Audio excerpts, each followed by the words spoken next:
Welcome back, children. So, now we are going to discuss chapter 18 reported speech. Okay, so before we start with the reported speech, we have to know about the speech और narration. Okay, speech को हम narration word से भी बताते हैं. तो जो भी हमारा स्पीच मीन्स जो हम बोल रहे हैं, राइट. तो स्पीचेस दो तरह के हो सकते हैं, direct speech and indirect speech. Okay, so direct speech refers to the sentence जहाँ पर हम इन्वर्टेड कॉमास के साथ किसी पर्सन ने जो कहा है, अगर हम वो बात किसी और को कन्वे कर रहे हैं तो exactly in the same words as he said, उन्हें हम इन्वर्टेड कॉमास के साथ में बताते हैं, राइट. एंड इनडायरेक्ट स्पीच में क्या करते हैं कि जो भी स्पीकर होता है जो मैसेज को कन्वे कर रहा है वो मॉडिफाई कर देता है सेंटेंस को, और उसमें टाइम, प्लेस एंड पर्सन ये इम्पॉर्टेंट फैक्टर होते हैं जिन्हें हमें चेंज करना होता है. Okay, now you can see the example जहाँ पर आपको direct narration and similar word का इनडायरेक्ट नरेशन दिया हुआ है.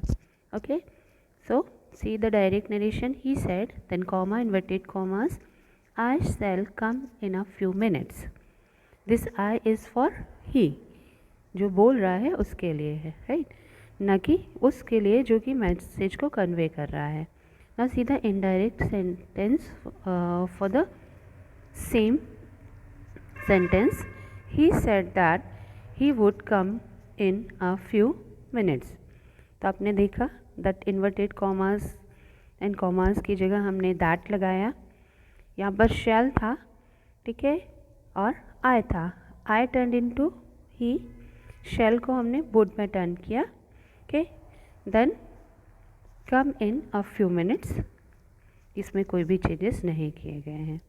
ओके, सो जो भी पार्ट इन्वर्टेड कॉमास के बाहर होता है in direct narration, okay, that is called reported speech, sorry reporting speech, right. And वो सेंटेंस जो अंदर होता है that is called the reported speech. okay, so reporting verb या reporting speech का जो verb होता है उसके अकॉर्डिंग हम reported speech में कुछ changes करते हैं, right. तो डायरेक्ट स्पीच जो होती है उसका इंट्रोडक्शन होता है विद द वर्ड से और सैड.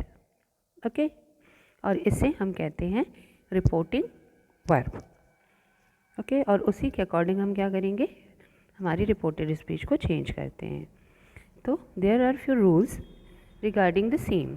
जो हम पढ़ रहे हैं यानी नरेशन को चेंज करना, उसके अकॉर्डिंग उसी से रिलेटेड यहाँ पे रूल्स दिए हुए हैं. So first is the change in tense.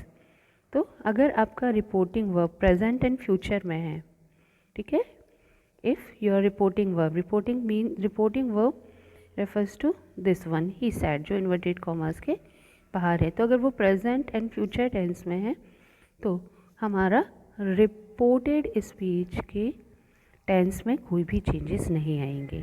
Clear. लेकिन अगर वो पास्ट में है then there will be few changes in the tenses. So let's see कि what are the changes in the tense. Present indefinite turns to past indefinite, means अगर आपका S form of the verb है और first form of the verb है that will be turn in to second form of the verb, right, क्योंकि past indefinite second को second form से बनाया जाता है. Present continuous means is am are अगर है that will turn in to was और वर. प्रेजेंट परफेक्ट जहाँ पे हैज़ एंड हैव होता है उसे हम हैड में टर्न कर देते हैं. प्रेजेंट परफेक्ट कंटिन्यूअस में भी हैज़ हैव जो होगा हैड में टर्न होगा.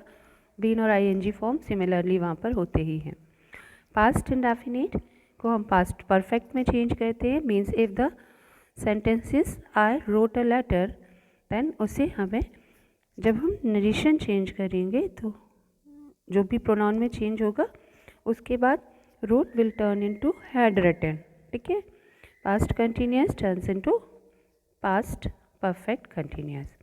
और past perfect and past perfect continuous अगर रिपोर्टेड स्पीच में है तो they remain similar. Okay, now see the example number 1. He said it is raining. तो सबसे पहले हमने क्या किया, ही सेड इज सिमिलर, क्योंकि यहाँ पे टू नहीं है और ऑब्जेक्ट नहीं है तो हम सेड को सेड में ही रहने देंगे। इन्वर्टेड कॉमा एंड कॉमा को रिमूव करने के बाद हमने दैट लगाया, it is turn into was, right, इसको हमने वॉज में टर्न कर लिया। ऐसे ही आपको जो है चेंज करने हैं, ठीक है। और हमारा रूल था कि अगर प्रेजेंट एंड फ्यूचर में हमारा रिपोर्टिंग वर्ब तो चेंज नहीं करना है टेंस में। So the same thing is said in the second example, the servant says the master is not at home. तो हमने कॉमा इन्वर्टेड कॉमास हटा करके दैट तो लगाया, but the master is not at home जो है वो चेंज नहीं हुआ है। Okay, now see the other exercises. So wrote should turn into had written here, not have written. Okay, तो यहाँ पे क्या होगा, Neha said that she had, क्या लिखेंगे आप, had, she had written a letter. Naman said the cat was playing, Naman said that cat had been playing. The monitor said, sir, some students were making noise yesterday. Okay, तो the monitor told her teacher, right, क्योंकि हम sir या ma'am teacher के लिए respectfully that some students had been making noise the previous day. Okay, exceptions जहाँ पर आपका जो रूल बताया गया है वो वर्क नहीं करता है, राइट। तो एक्सेप्शनल कंडीशंस आर, अगर आपका रिपोर्टेड स्पीच कोई प्रोवर्ब या सेइंग है या ऑल टाइम ट्रूथ है, हैबिचुअल एक्शन है, हिस्टोरिकल फैक्ट है, जैसे इंडिया बिकेम इंडिपेंडेंट ऑन 15 अगस्त 1947, तो this is a fact, historical fact, इसमें कोई चेंज नहीं होगा, जो जैसा है सेंटेंस वैसा ही रहेगा, है ना। Two things taking place simultaneously, एक साथ दो चीज़ें हो रही हैं, उसमें चेंज नहीं करेंगे। Scientific facts like water boils at 100 degree, okay, and it freezes at 0 degree, तो इसमें भी कोई चेंजेस नहीं होंगे। जियोग्राफिकल फैक्ट जैसे India is a part of Indian peninsula, तो इस तरह की सेंटेंस क्योंकि ये फैक्ट होते हैं ना, चेंज नहीं किया जा सकता है, दैट्स वाई इनके टेंसेज में भी कोई भी चेंज हम नहीं करते हैं। Okay, there is, now you can see that here is a list जहाँ पर आपको टाइम से रिलेटेड चेंजेस दिखाए गए हैं, like now changes into then, this to that, these to those, tomorrow को हम द नेक्स्ट डे और द फॉलोइंग डे, yesterday के लिए हम यूज़ कर सकते हैं the previous day. Okay, and again on the next page आपको देखने को मिल रहा है, ठीक है ना। सी कि अगर पर्सन्स चेंज करने हैं, person refers to the pronoun, जैसे आई एंड वी, वो स्पीकर होते हैं तो फर्स्ट पर्सन होते हैं, सेकेंड पर्सन इज़ यू क्योंकि हम उसे बता रहे होते हैं, और थर्ड पर्सन जो है जिसके बारे में हम बात करते हैं, लाइक ही, शी, इट, दे, और किसी का नेम होता है, तो फर्स्ट पर्सन जो होता है उसे हमें सब्जेक्ट के अकॉर्डिंग चेंज करना होता है, subject of the reporting verb, right, और सेकेंड पर्सन होता है तो object of the reporting verb के अकॉर्डिंग हम चेंज करेंगे, ठीक है। अगर ऑब्जेक्ट ही है तो जितने भी यू से रिलेटेड प्रोनाउंस होंगे वो हम ही के अकॉर्डिंगली चेंज करेंगे, राइट। इंटरोगेटिव सेंटेंसेस अगर हमें टर्न करना है इनटू इनडायरेक्ट नरेशन, इस कंडीशन में हम हमारे रिपोर्टिंग वर्ब सेड को आस्क, इंक्वायर और डिमांड में चेंज करते हैं, जो भी फॉर्म होगा वर्ब का उसी फॉर्म के अकॉर्डिंग, राइट। और WH क्वेश्चन से अगर स्टार्ट हो रहा है, ठीक है, WH से क्वेश्चन स्टार्ट हो रहा है, देन WH क्वेश्चन ही हमारा कंजंक्शन बन जाता है, हम दैट नहीं लगाते हैं। और अगर हेल्पिंग वर्ब से स्टार्ट हो रहा है दैन इफ़ या वेदर का हम यूज़ करके दो सेंटेंसेस को ज्वाइन कर देते हैं। Okay, now look into the examples. So he said to me what are you writing, okay, तो he asked me, said to को रिमूव करके हमने वहाँ यूज़ किया आस्क्ड मी, दैट हमने यहाँ नहीं लगाया है, आप देख सकते हैं यहाँ पर आपको व्हाट मिल रहा है। Okay, what I was writing, are को हमने वॉज में चेंज किया, ठीक है।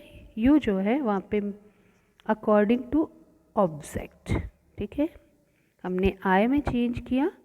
और रिमेंबर वन थिंग कि question does not remain question जब हम उसे इनडायरेक्ट नरेशन में चेंज करते हैं। ओके, तो वॉज आई राइटिंग नहीं, यहाँ पे आई वॉज राइटिंग में हमने उसे चेंज किया।